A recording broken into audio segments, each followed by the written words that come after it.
ideas which would be acceptable. So these are the innovative institutional practices which I think which operates within this utopia of growth and distribution simultaneously. But anticipated byproduct of the decentralization of power, you said, of course, was the growth of regional parties, teaching in local languages, the explosion of the number of parties you need to put together a coalition around the country. Right. It's just been... Yeah. Which is actually a check against any kind of authoritarian tendency, which is so good. Yeah. I have a question about the parties. These parties that represent the lower caste interests, how do they originate, or I mean, where does the money come from that organizes that? Well, I mean, they originated as movements, but eventually they get the, I mean, sort of when they become political parties, they get lots of us, and once you are in government, financing a party is not so much of a problem. So the point is to get into the government, and this Dalit party, Dalit don't constitute the majority in Uttar Pradesh. So they had to have alliances with other castes in order to be in government. In the last election that Mayawati, this chief minister from the Dalit party, won, she had an alliance with the upper caste, the Brahmins, and then checkmated the OBCs, the other backward castes. So this kind of arithmetic of caste politics, once you get into power, then financing political parties is not a difficulty. But the point that the importance of the question is in that, the movement has certain degree of democratic aspiration. Once the movement ossifies into a political party, then some people get the advantages of the new structure. That's exactly what has happened. Thank you for your exposition. I mean, I always feel really stupid when I read about Indian politics and India in general. And, I'm glad that you use the word complexity to describe it, because it is, I think, one of the most complex places on the planet. And anybody who has an awareness of the history of science, whether social science or natural sciences, how much we know at any given time is infinitesimal, especially compared to how much we think we know. And so it's good to listen to you thinking outside the box and be thinking about integrating things like populism and civil society and institutionalism, because I think these are really the trends in political science and sociology that we're headed towards. Although my paper proposal at APSA on civil society got turned down, so I'm not sure that the institutions are ready. Academia is ready to hear that yet. But I guess I just had a couple of questions about civil society. Well, one question about civil society, and then I'm going to ask you to prognosticate. But I guess when I think of civil society definitions in general, one of the ways you define a civil society is active mobilization, right?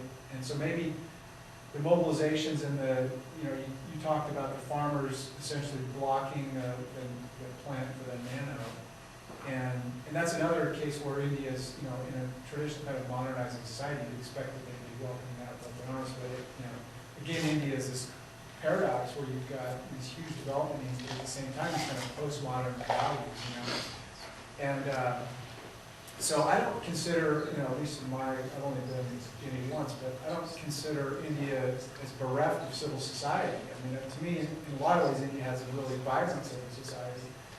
And, one of the unanswered questions that we have in politics, I think the conventional wisdom was what you defined as, well, the growth of civil society essentially takes power away from the state. But I think a more nuanced reading, at least in the U.S., is that a development of civil societies actually enhances the boundary of the state, because you see some citizen control and oversight, right? And so essentially increases the legitimacy of the state to do things that it hadn't done, increase the portfolio, if you will. So how do you see if that is possible?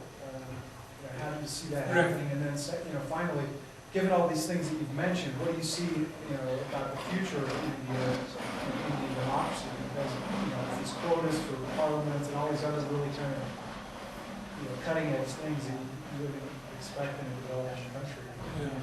How do you see that shaking out? Several important questions. First of all, about civil society and the state, the relationship. Of course, I wasn't doing a paper on civil society. It was not nuanced in the sense that it didn't give you the kind of possible relationship between state and civil society in an emerging, developing polity. I was thinking of all kinds of possibilities. Like, for instance,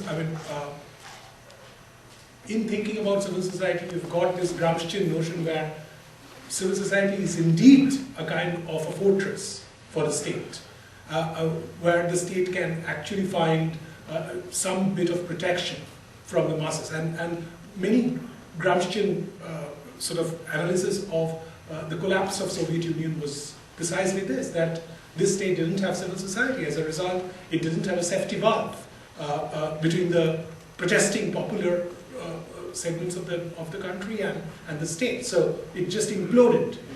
So people made such things, and people also talked about civil society in the Marxian sense, where it's more kind of bourgeois.